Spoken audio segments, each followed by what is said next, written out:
Start recording, and so we're recording, and so I'll hand it over to Dr. Williams to give us the broad project overview first.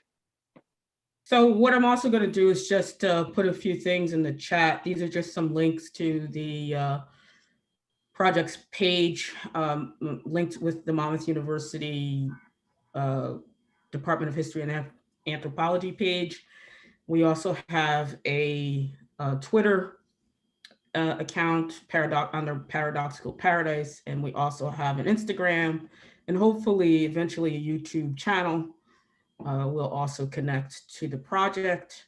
And so I'll just, as Geoff said, just tell you the origins of the project. So my dissertation was on the civil rights movement in New Jersey. I focused on the interwar era, and particularly looking at the state as a whole, and focusing particularly on Black women. At the time that I was working on this dissertation, there had not been any survey history of Black women in New Jersey. About 6 months before I submitted the dissertation, there was actually the first survey analysis of Black women in the history of New Jersey, and published by Betty Adams, and I almost had a heart attack. So I went to my advisor and said, do I have to start all over? Do I need a new topic? And she's like, no, not really. Your project is very different because you're looking at the state as a whole, and as opposed to looking at a county or a community. And particularly the two women that Adams studied are in my study, but I was really interested in women in the civil rights movement. She's looking at women and religion. So that's what sparked my interest in looking at the history of New Jersey. I would not particularly classify myself as a regional historian, or particularly as a historian of New Jersey. My area is intellectual history. And so I look at the history of thought. But I fell into this project while working on my dissertation at Drew University, and just got more interested in looking at New Jersey history, particularly, and looking at women in New Jersey history, and Black women in particular. So once I finished that project, I decided to maybe explore some other aspects of New Jersey history, and of course influenced by Dave Grayson's work, Suburban Erasure. And really over the years, he has been one of the major scholars looking at African Americans in the history of New Jersey, and in fact wrote the first survey history of Monmouth of African Americans in the history of New Jersey in the 20th century. So there's not too much work on African Americans in New Jersey history with a focus on the 20th century. So that, of course, also sparked my interest in looking at the 20th century in particular. There's a lot of work done on the history of slavery in New Jersey.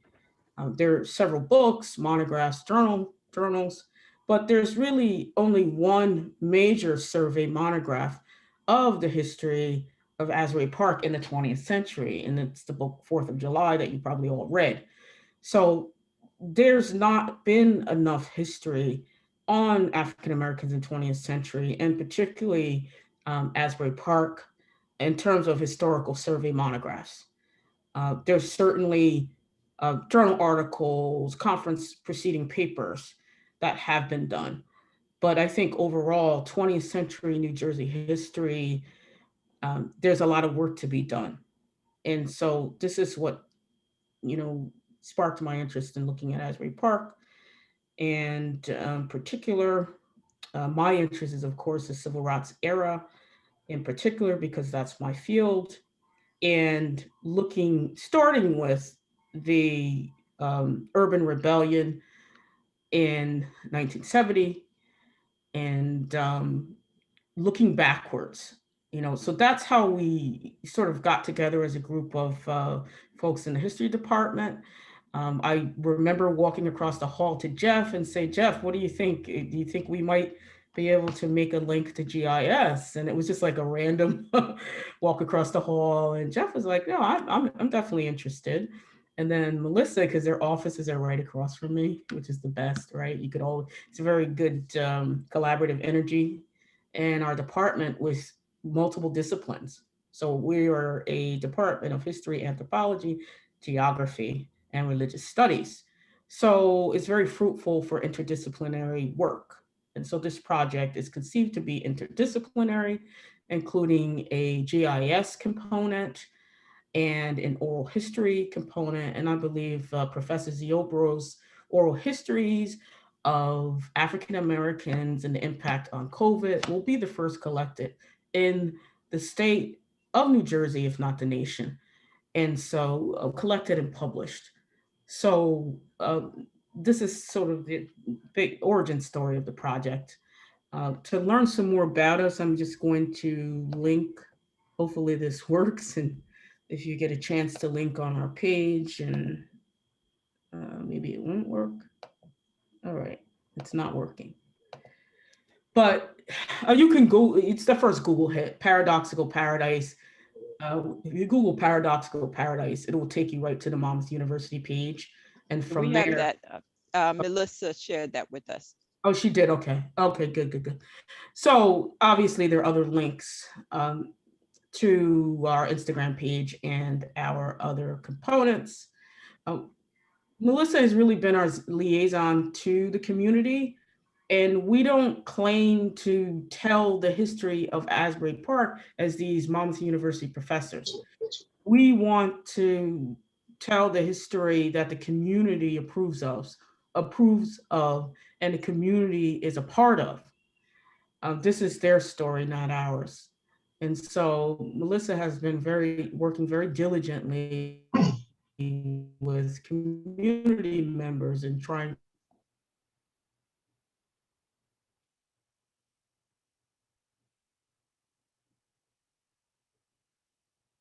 We lost you.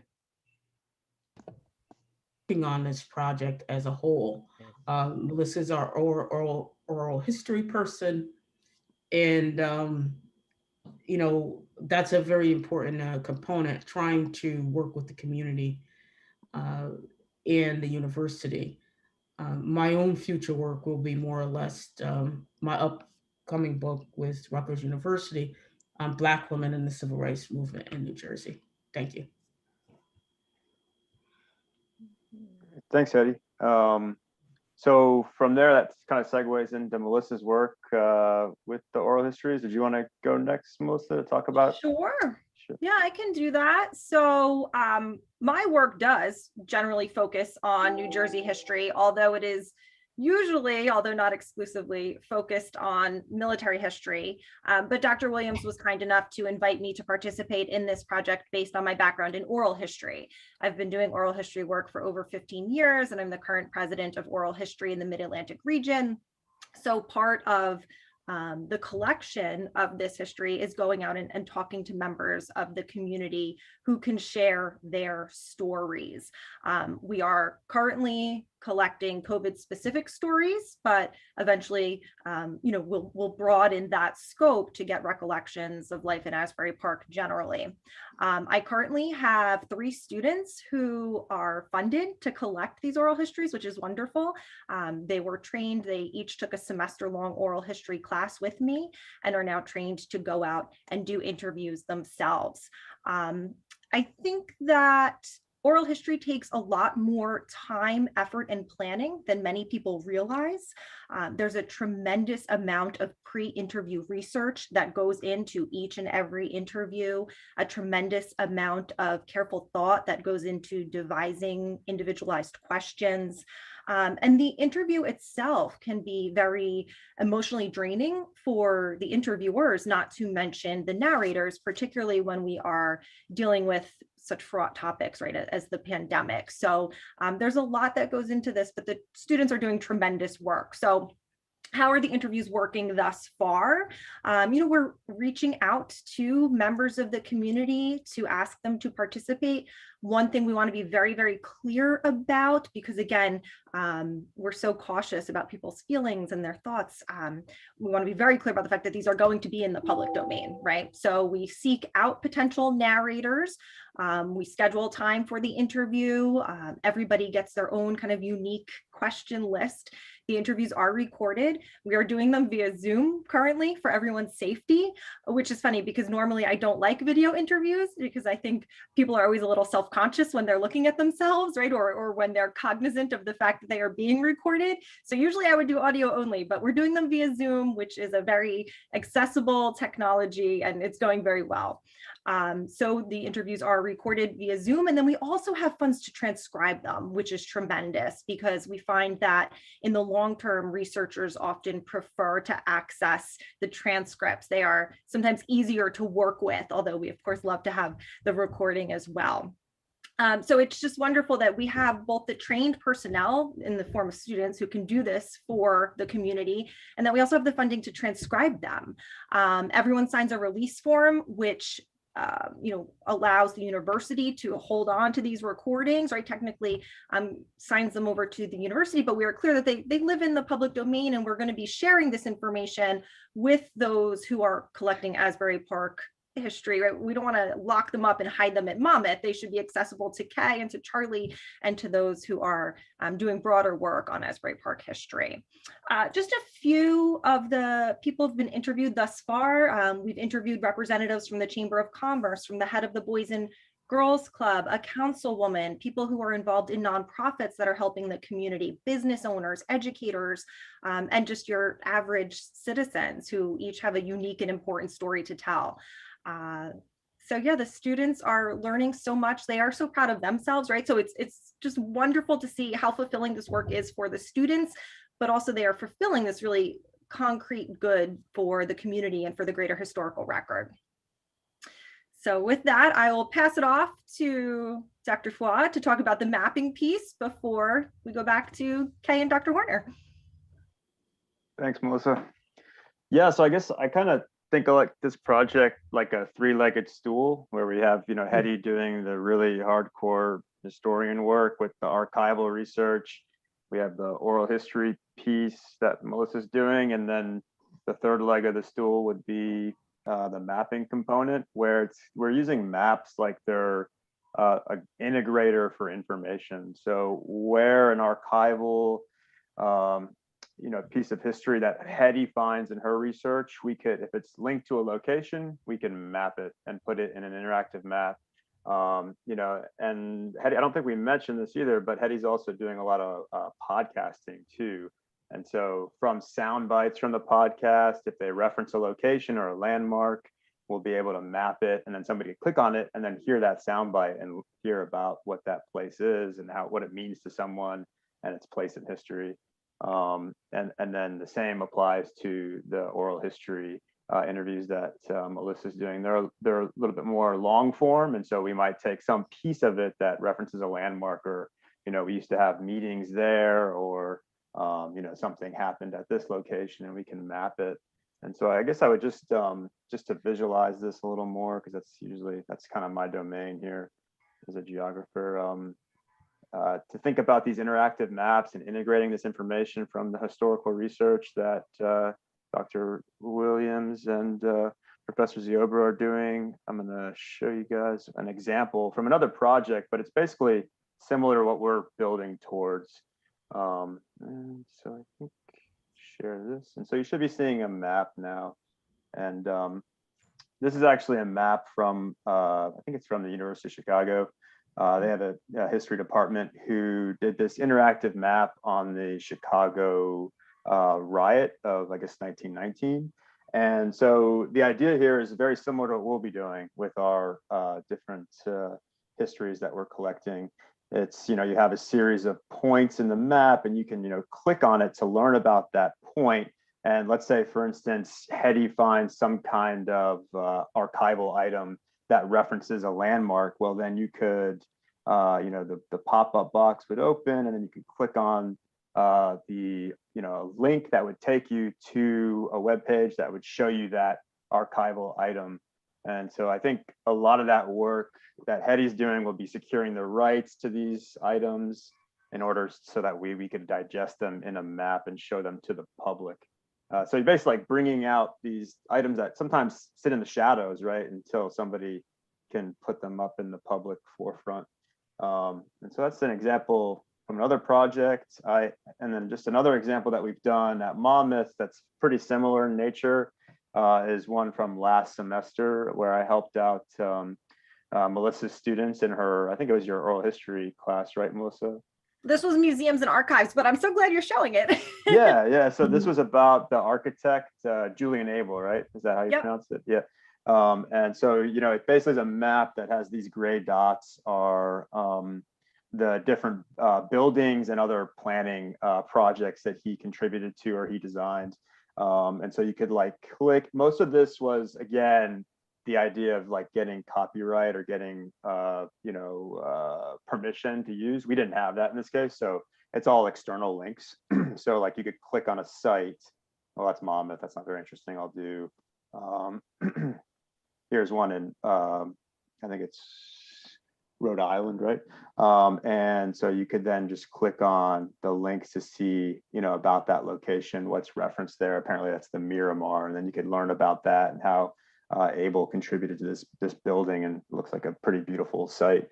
And then just to link it back to what Melissa's doing with COVID-19, we got a little piece of funding from the Urban Coast Institute to map we got the money to map COVID-19 cases in Monmouth County, but that data has been very elusive. We wanted to get COVID-19 by race, COVID-19 cases and positive cases and mortality by race, but that has not, we've worked with the public, the county health department, and that has not been available yet. But instead of that, what my one student did, Lisette Pena, she created these maps. And what we did, instead of using COVID-19 cases, we said, okay, what's kind of another variable that's really important to know about in the event of a pandemic? Well, we thought, okay, what about insurance rates? Who's insured? And so here we have a map from the US Census. We downloaded the data from the US Census and then processed it in a way to show the percent of Black population that is uninsured, where your darker colors are higher on uninsured rates. And so that's the Black population. We broke it down by the white population for comparison. So I'll zoom to that as well. And you can see some disparities there. So you could actually do a disparity index between the two races and see what's happening there. But yeah, so that's some of the COVID-19 work. We're still working on getting some COVID-19 data. There's actually a bill passed by the state that says the state has to release that data, COVID-19 by race, but still hasn't crystallized yet. So we'll see in the future. But yeah, that's some of the mapping work, kind of examples of where we're going with some of this. And I think with that, we'd like to use the majority of the time to hear from our community collaborators to learn about what they're doing in Asbury Park and preserving their history and showcasing it for the public.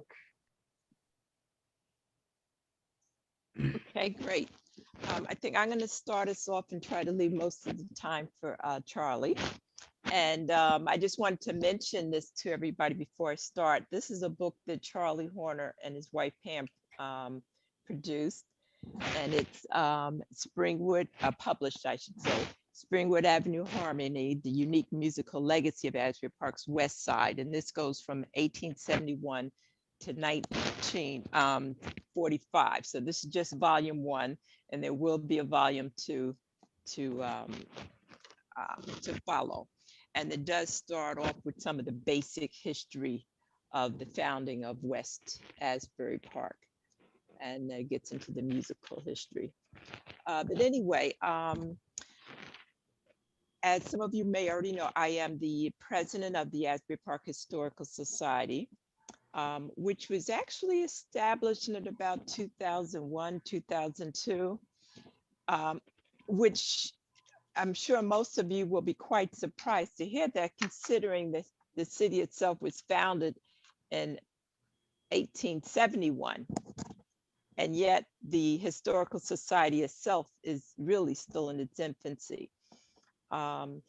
And despite that, I did do some additional history, and I found out that there were a couple of upstarts in earlier years, even going back to 1944, but it was interrupted by the war, and I don't know that it resurged. And there might be another one that was sort of like unofficial, but in terms of the incorporated most current one from 2001, which continues today. And of course, its mission was generally in the preservation of historic places and acquiring, documents or safekeeping them for prosperity and artifacts, but it never really had a museum itself. It was just the Historical Society. And I would say in the last 10 years under the leadership of Don Stein, who was our president in 2010 to 2020, there were some programs that are around the music scene, rock and roll exhibit, but then gradually, he really made a point to try to outreach so that we're inclusive of the West Side community itself.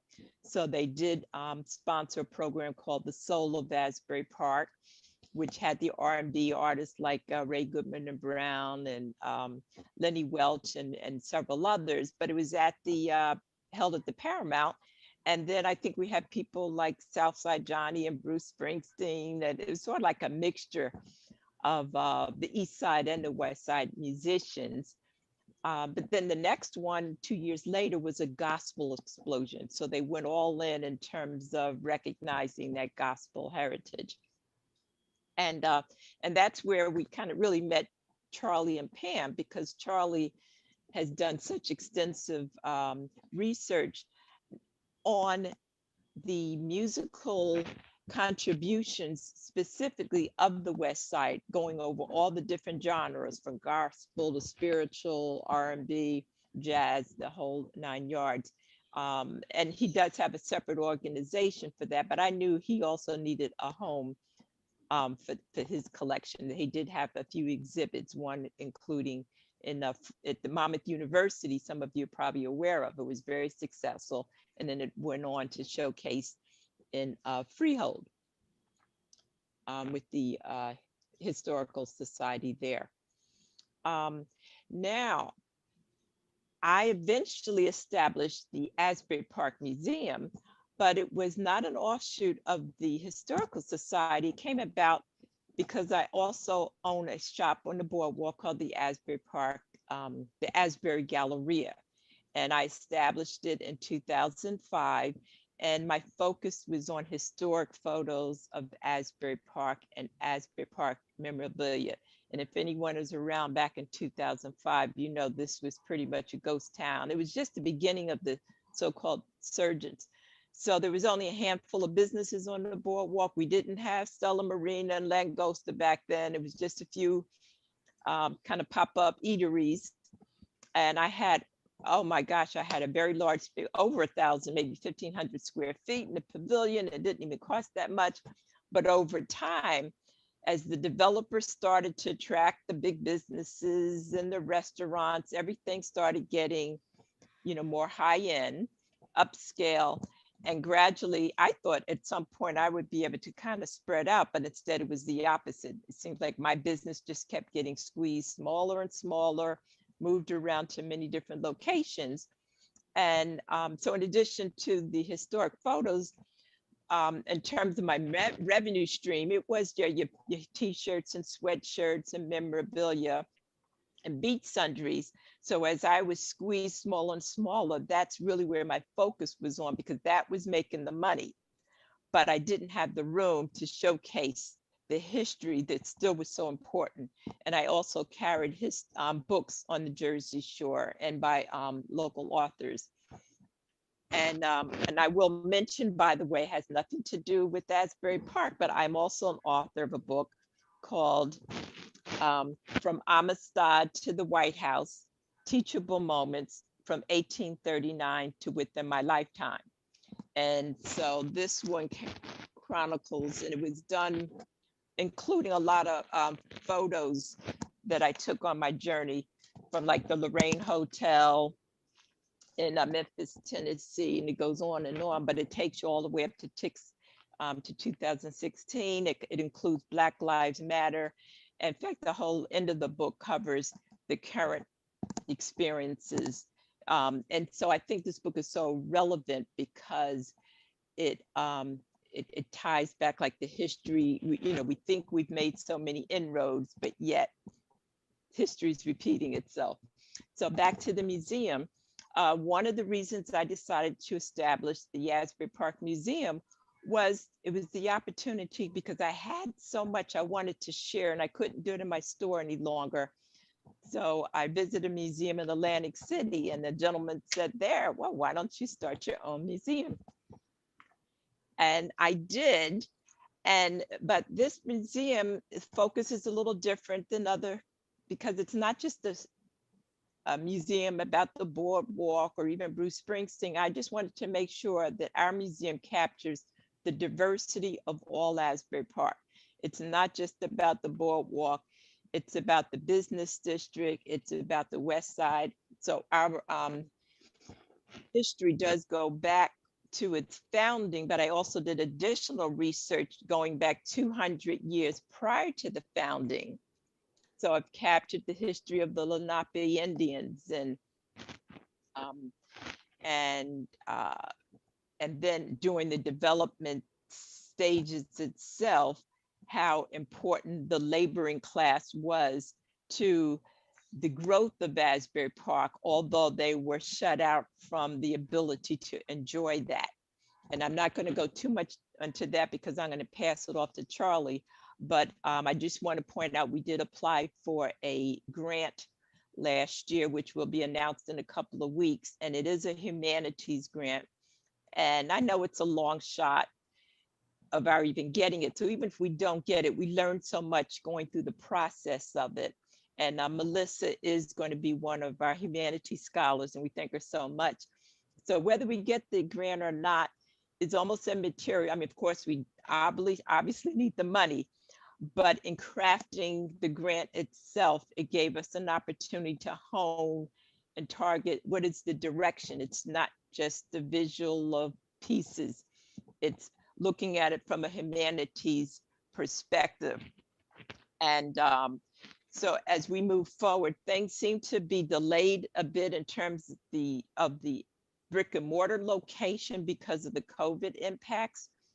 So when we do move forward, it will be in stages, and our first phase of it is going to be on the commercial district, because the museum itself we expect to be actually located in Cookman Avenue. And there's so much history with those buildings, but the key is also, how do you pull that into a humanities conversation? And there are definitely opportunities to do that, because when we talk about the founding of Asbury Park itself really just went from Main Street, or basically the railroad tracks, east to the ocean. And everything west of the railroad tracks was a separate community called West Park, and it wasn't annexed into Asbury into 1906. And when Bradley founded the community, it was done very methodically.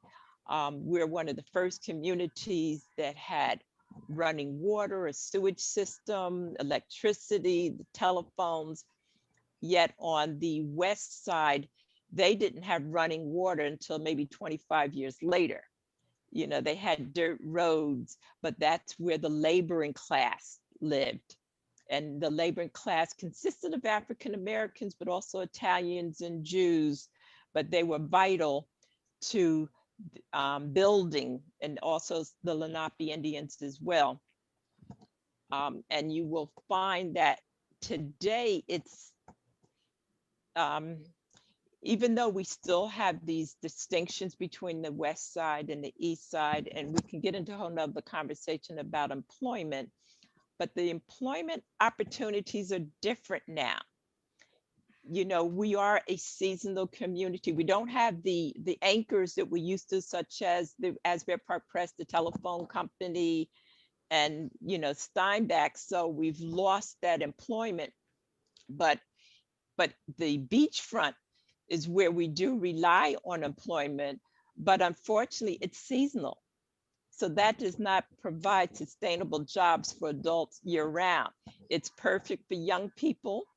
And I can say there's a contrast even there, because when I first opened my store in 2005, every business owner there, I mean, they were all white. I was the only African American, and even 16 years later, I'm still the only African American business owner on the Asbury Park boardwalk.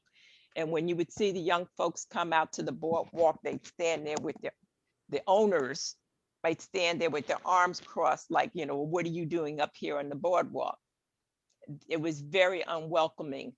And I did retire from AT&T, and because I have a teaching certification, I started reaching out, doing some work at the high school, and I do an employment readiness classes. And then I met with the developers and the tenants, and I said, we need to reach out and provide employment for the folks that live in our own community. And I understand that because many of them were outside of the area, they just hired who they knew, I guess. But I wanted to say that it has evolved and it's changed. And I'm so happy to say that, because if you were to go down the boardwalk today or in the last few years, you do see our young folks are being employed at many of these spots, and they're very visible. So it's exciting to see, but that's only the young folks, and it's just seasonal work. So in terms of the core residents who still live in the west side of Asbury Park, it's a struggle. We do not have much of a industry to support adult workers. So anyway, I'm not going to go any further. I'm going to take this time to turn it over to Charlie, and he's going to talk more about the museum that was established. It was in the late 2018, and I'll just let you take it from there, Charlie. Okay, well, thank you, Kay. As Kay mentioned, Asbury Park is an incredibly diverse city. It was founded in 1871 and I think incorporated in 1874. So our objective as a museum is to establish a permanent Asbury Park museum with the overall theme of a century and a half of Asbury Park diversity. And we have a number of goals that we set out to initially. One was to analyze America's achievements and problems by exploring the history of Asbury Park with narratives, artifacts, photographs, and interactive displays. And number two, we wanted to give insight into how people of different ethnic and racial backgrounds experience the city's events and past the events of the past 150 years. We wanted to create an enjoyable learning experience for museum visitors of all ages and backgrounds. We wanted to demonstrate how Asbury Park history has changed to the city and shape the city of today, and make those lessons learned relevant to current times. And we wanted to inspire museum visitors to learn more about Asbury Park and provide resources for them to do so. Now, we had 5 humanities themes that are going to run through the entire exhibit. The first one is understanding Asbury Park through an analysis of its history.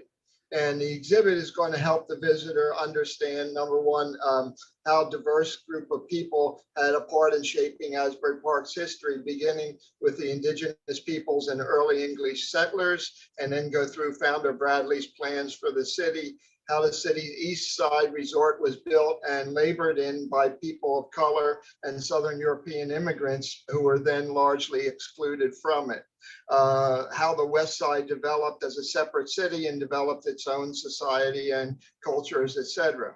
The second theme is going to be a struggle between morality and prosperity. Ocean Grove to the south was founded as a Methodist camp meeting community, adhering to strict policies banning liquor, tobacco, card playing theaters, and most popular music, and nearly all Sunday activities that weren't religious. Founder James A. Bradley intended Asbury Park to follow similar principles of public contact. He was against gambling. He was against alcohol. He's against Sunday business operations and playing sports and beach bathing on Sundays. His strict rules for female beach goers included mandating wearing of what they called the Bradley bag, which is a heavy blue flannel bathing suit that featured long pants and stockings and essentially covered up all of a woman except her hands and face. Bradley's original vision for Asbury Park soon found itself in direct conflict with the demands of the hotels and the business owners. While Bradley held forth on issues of modesty and alcohol, his real dilemma came in race relations. Under pressure from hotel owners, he banned persons of color from the Asbury Park beaches, except in certain areas and in certain days and certain times. Bradley's actions set the stage for the city's illegal and then de facto segregation for the next 100 years and sent the city on a path that would explode in the 1970s.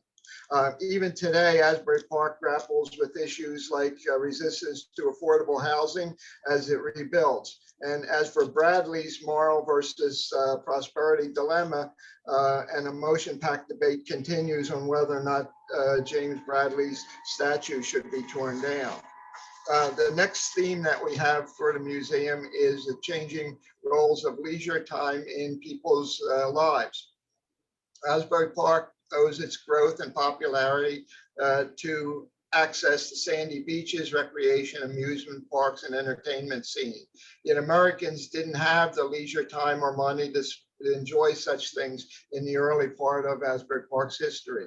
When Asbury Park was formed, religions emphasized the virtues of hard work and frowned upon most forms of entertainment as sinful.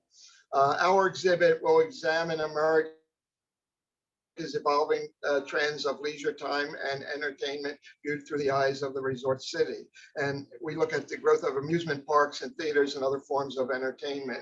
Of course, as labor unions grew, they led to shorter work hours and more vacation time.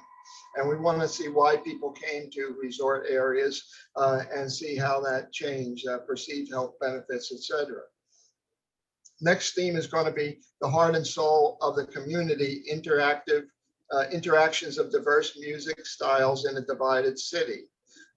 Nowhere in the cultural differences of Asbury Park's two cities are more evident than in its music. East Side and West Side music styles developed independently, reflecting the cultural differences of each.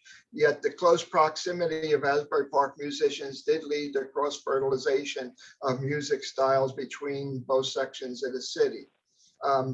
We want to see how we came from an area where white bands like Arthur Pryor played to thousands on the beach, while African Americans like Count Basie were pioneering the sounds of jazz and new music forms on the West Side. And it would come to a time when Black musicians like Clarence Clemens and David Sanchez and Boone Carter were then playing with Springsteen's E Street Band. Finally, we want to talk about the technology and infrastructure and the making and breaking of Asbury Park. Asbury Park was the first city on the Jersey Shore to install a modern system of sewer system and water mains. By 1877, the boardwalk along the beach was lit by a string of electric lights. In 1885, Asbury Park began pumping fresh drinking water from artesian wells. In 1888, Asbury Park became the first city in the Northeast to establish an electric trolley line. How did these technologies affect and advances in technologies, how did they affect the city's residents? And it depended on which side of the tracks you lived on. These up-to-date technologies were reserved for people on the east side. So those are just the themes that are going to run through our museum. We have, and Kay can talk about it, we had set up a temporary pop-up museum on the boardwalk about 1.5 years ago before the pandemic hit. It was very successful, but right now we're aiming toward a permanent exhibit, most likely on Cookman Avenue. Okay. Any questions? Yeah, we'll open it up to anybody if you want to have questions for Kay or Charlie or any of the group. And Kay, you were talking, sorry. No, and I was going to say, I think one of the opportunities is collaboration between our museum and you guys at Monmouth University. That's how it's extended to Melissa anyway. So we do welcome that opportunity. And so we do envision our museum being a digital museum. And that is the way to go going forward. And when you do go digital, you have an opportunity to drill down and cover so much, because when you talk about the history of Asbury Park, there's so many decades. So the city itself is it's a completely different entity depending on what decade you do look at. And I'm also aware that I guess there was some folks there at Monmouth University who developed that augmented Asbury Park activity, and that was like Ed Johnston, Mike Richardson, Marina Vujanovic. I can't pronounce her last name. You know who I'm talking about? The group.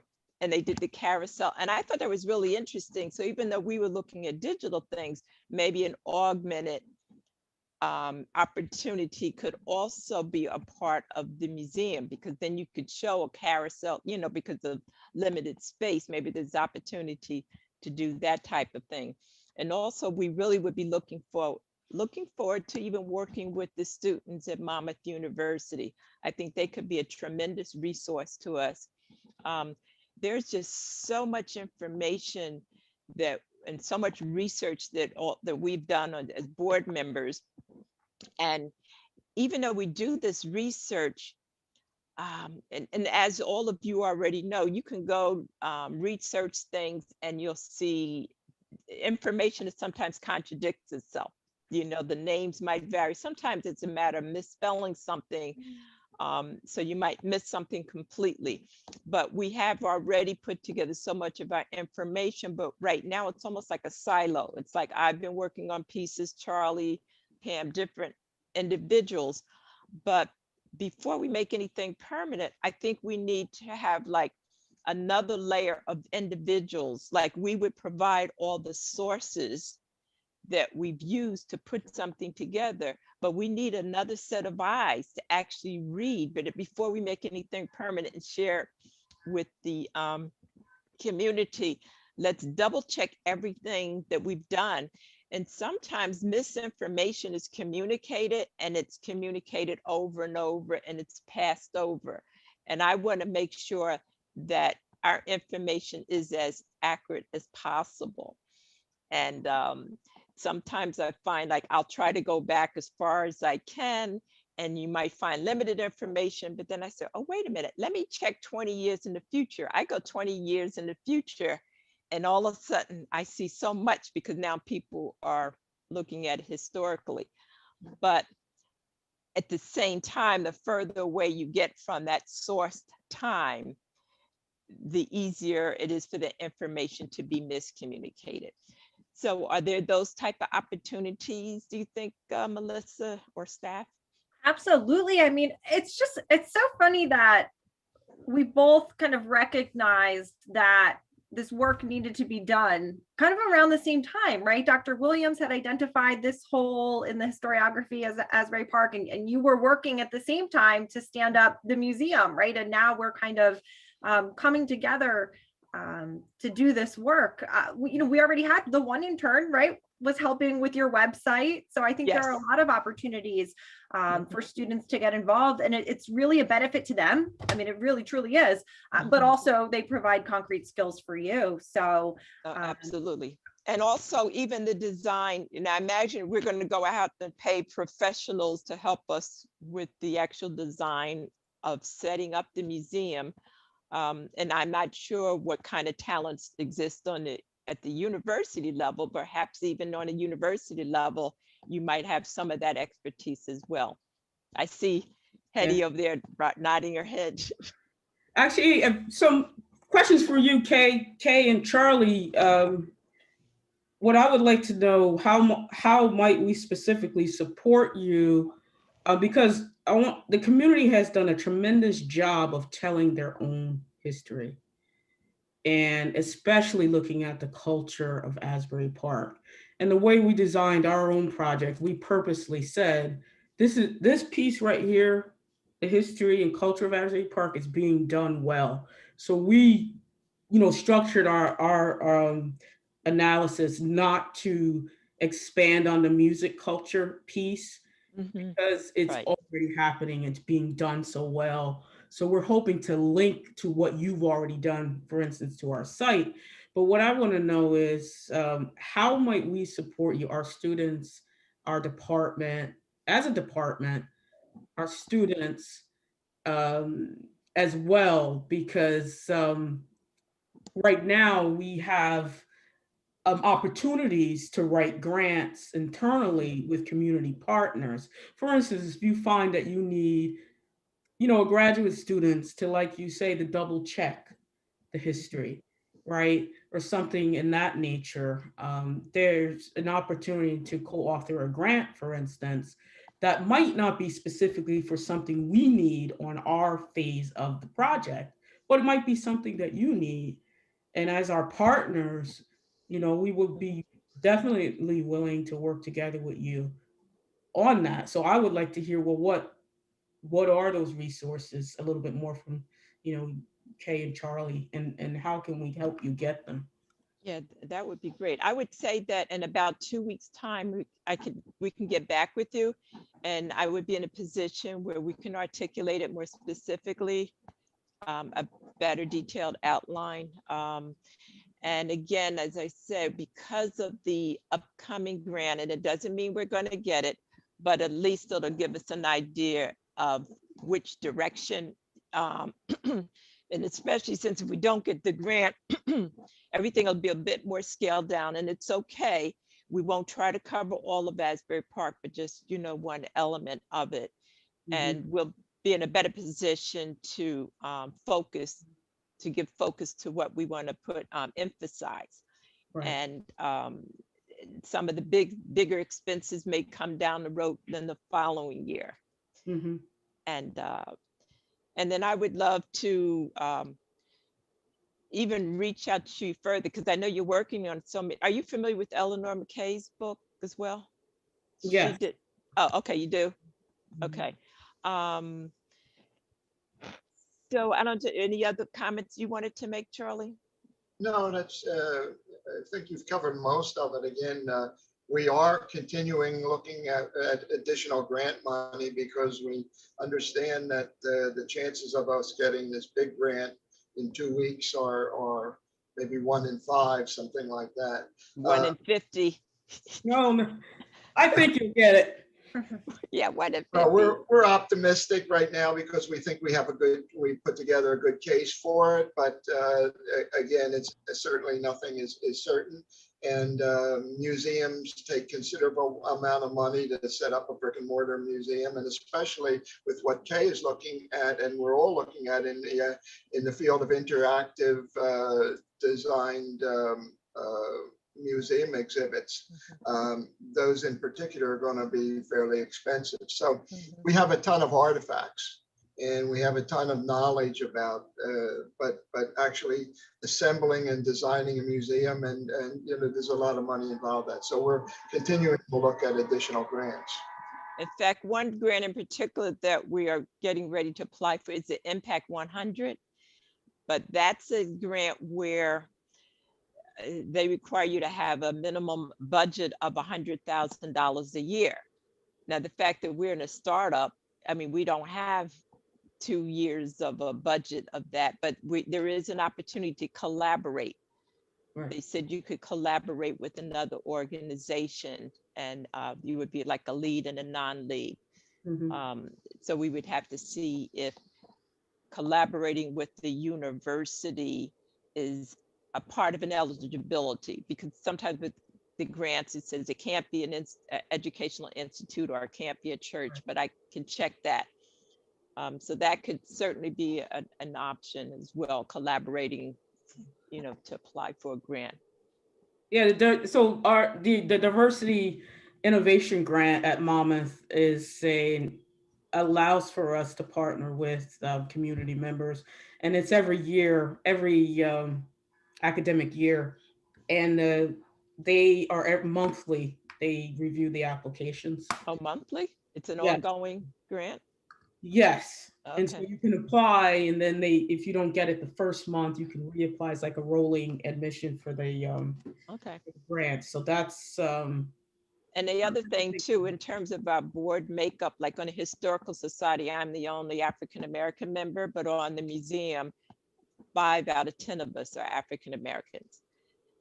You know, there's a nice mix, but in addition to the fact that the mission itself is all about recognizing the diversity. In fact, the theme for this particular grant, 150 years of diverse Asbury Park's diversity. So I think that would be a perfect fit. So we're finding that we can use a lot of this material that we've used for this grant can apply to other grants that we're also applying for. Another one is another NEH grant is a digital grant, which I imagine you guys must have applied for at some point yourself, right? We've been doing internal mostly, but we're kind of moving in that direction. So if there's ways for us to partner with you, we definitely that would be great. Want to do that. Thank you so much. Thank you. I don't think I've ever been in a meeting where Dr. DeRosa hasn't asked a question. Dr. DeRosa, you have no questions for us? I wanted to give some of our guests a little more time before I jumped in. I'm trying to learn to restrain myself. Slow process. I could see him chomping at the bit though, Melissa.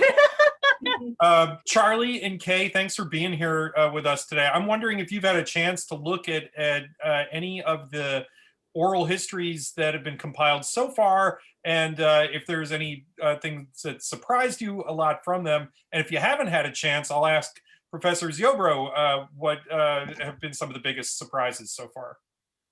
I hasn't seen them yet. I've been keeping them posted, and we're kind of collaborating as we identify the narrators, but I'm kind of working through the first UCI grant we had, and then I'll get a chunk of them transcribed and then funnel them over to Kay. So she hasn't gotten to listen yet.